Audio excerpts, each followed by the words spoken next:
What's going on, y'all? This is John Alsace with the Face Mask Podcast, and today I wanted to talk to you about the LA Chargers, and specifically their whole backfield, because I think there's a lot to be excited about here. So the depth chart goes like this: Austin Ekeler, Joshua Kelly, Justin Jackson, rookie Larry Roundtree, somebody named Gabe Neighbors, and somebody named Darius Bradwell. Now let's start with the first guy, Austin Ekeler. A year removed from an RB4 finish, he's kind of a forgotten guy. In 2019, Ekeler ended the season with a career high 1,550 total yards and 11 touchdowns, while averaging 19.3 points per game. There were only 4 running backs total, one of which was him, to cross the 300-point threshold. He was basically good for 1.35 fantasy points per touch. In the first 3 weeks of 2020, Ekeler was on pace to blow these numbers, which were really good, out of the water. He was the RB6 through the first 3 games. He rushed 47 times for 236 yards and 1 touchdown. He caught 16 targets in that span for 142 yards,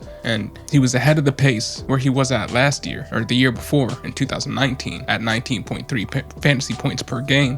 In 2020, in the first 3 weeks, he was at 19.9 fantasy points per game. Then he caught a hammy injury. He missed 6 games, but he did come back eventually. He came back from weeks 12 through 17, and wouldn't you know it, through those 5 weeks, he was again the RB6, exactly. He rushed 67 times for 282 yards. He had 37 receptions on 48 targets, had 2 touchdowns. He was getting to 17.2 fantasy points per game. Still very respectable. Not quite at the level he was at before, but nobody's complaining about an average of 17 fantasy points per game, especially in the playoffs. He's basically been Alvin Kamara for the past few seasons, but instead of playing with a dead-armed Breeze for the past few seasons, and now a committee of Jameson Taysom, and having an ADP of a full round higher, he's got Justin Herbert, a young ascending QB, and a pretty filled out offense. It's got Keenan Allen, Mike Williams, both returning healthy, Jared Cook, new addition. No real competition at running back, and we'll get into that in a sec. But they also went out and they got Matt Failer and Corey Linsley.